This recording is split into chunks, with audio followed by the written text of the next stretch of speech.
So what's up everybody, welcome to the Mutilator review. This is kind of a different intro.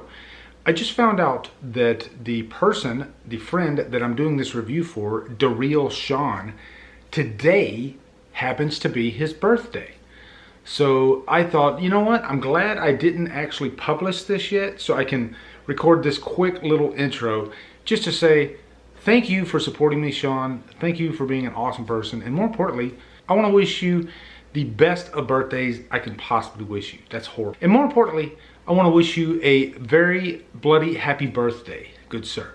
Thank you for all you do, and I hope you enjoyed this review for The Mutilator. And thank you for suggesting it.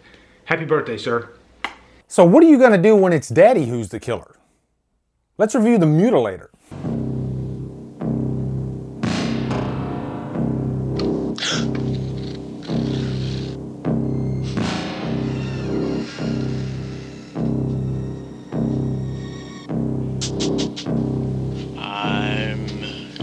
Coming to get you.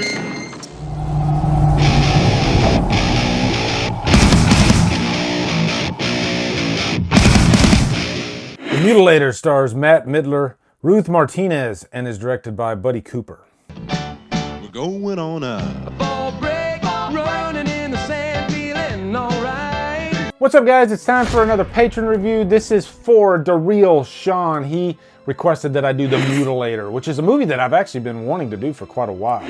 I just finally finished this movie. It's definitely a dyed-in-the-wool 80s slasher, and it's just one of those movies that I would throw on like at the end of the night, just because it was on Amazon Prime. And Amazon Prime, by the way, has a lot of 80s slashers on there, so definitely browse through there. But and I would watch maybe the first 15 minutes of it and then I'd conk out. So finally, The Real Sean gave me a good reason to finish the movie, which I'm glad I did. I just finished it this morning. And guys, remember like in the early 80s, especially between 78 and 84, golden age of slashers.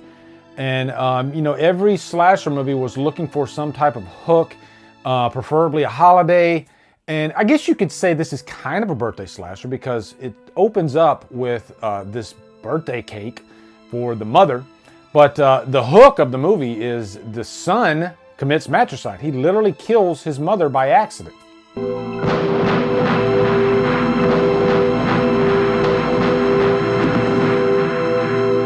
So it sends the father into a frenzy. You know, he's just very angry.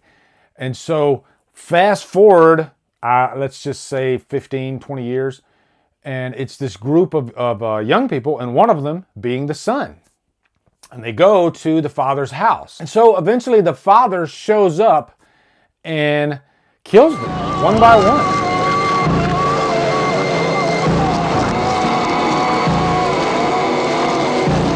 And the whole time I'm thinking, this is crazy. Like, this is the father. This isn't just like some random killer. No, this is literally the guy's father killing everybody. Now, anyway, before I go forward, this will be a spoiler review, okay? When I do like these old slashers, I definitely talk spoilers, all right? I like to give you all the meat, all the potatoes, and a little bit of the gravy. Now, the first thing you're gonna notice about this movie is the acting is horrible. Like, just atrocious bad. Here, catch. Think you could throw that through the wall? Geez, I don't know, but I sure would hate to get hit in the head with one of these. And you know, I think Friday the 13th, the actors in that movie look like De Niro compared to the actors in this movie. Well, anybody got any good ideas for break? I'm gonna set a new high score on Video Machine. I'm gonna watch. How about you? Like, you would almost swear, like if I told you that these actors never went to film school or acting school, never had acting lessons, you would probably believe me after watching this movie, because I've never been to acting school, and I could probably do just as good a job as they did in that movie. It's just not great acting whatsoever. But to me, it kind of gets a pass because it's an 80s slasher. And I will say, I can notice chemistry between characters and between actors in a movie. And in this movie, I really felt that. I sensed that. I felt that these actors had a good working relationship with each other. And they were giving it, 150%. You can tell when somebody's like into what they're doing, even if they're not good at what they're doing. And they seem like they were into the acting, you know, they were into the story. And so if you do that, that kind of gives it a pass for me. It's still bad acting, but it still works. But the script doesn't help either, because really the point of this movie is they're going to this house. The guys are horny as hell, and they're just basically trying to get laid as much as possible. And that's pretty much what the dialogue centers around for a good hour and a half of the movie. It's just the guys making little, you know, sex innuendos to their girlfriends, trying their best to get laid. And yeah, that's kind of the point of the movie. And then you got this killer going around killing everybody. Now, before you check out, I say this is a good slasher because the kills are awesome.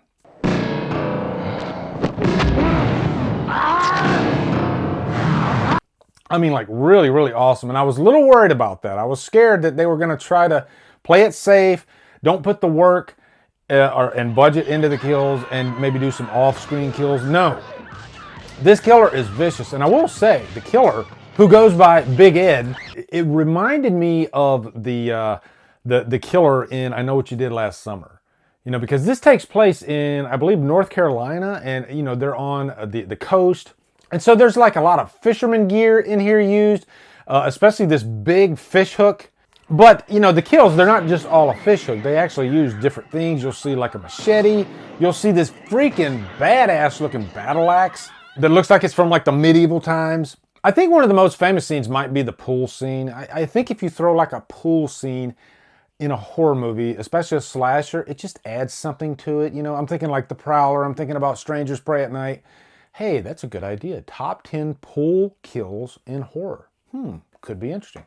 But yeah, I digress. But in the scene, you got these two characters, Mike and Linda, and they're going to the pool. They're going to have sex. And behind the scenes, they wanted to have a more elaborate type of kill from under Linda, but they weren't able to do that. And so they just basically had, you know, a close-up of her face and his hands like pulling her down with some eerie, creepy music.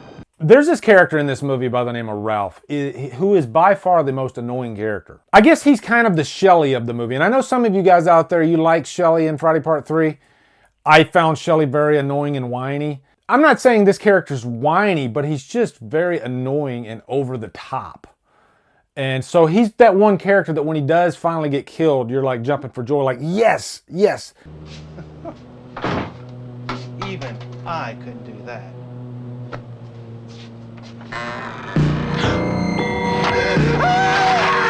And kudos to the actor, Bill Hitchcock, who gave us a character that was so annoying that we wanted him dead. Now, the character that I by far love the most out of this is Pam, played by Ruth Martinez. This is what you want in a good final girl, okay? I think she was very resourceful. She was very smart.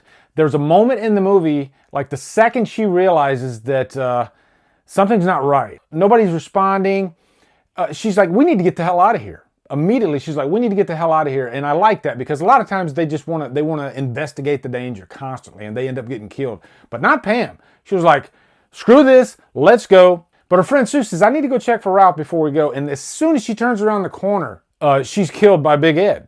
That's a gnarly freaking scene too. I mean, he grabs her, throws her on this table, takes the fish hook, the big fish hook. How do I put this? He like thrusts it into her stomach. I literally thought he went into another part of her body.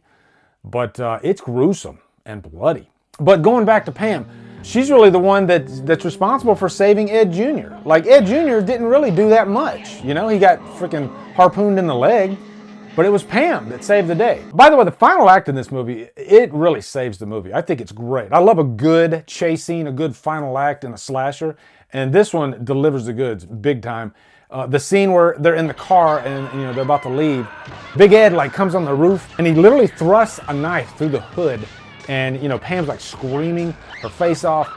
And I was just really into the vibe of that scene. It was intense. And also one thing that really makes Pam like the textbook final girl by definition is she refuses to have sex. Like, Ed is constantly, you know, nudging her to go all the way with him. She's like, no, I'm not doing it. I don't want to do it.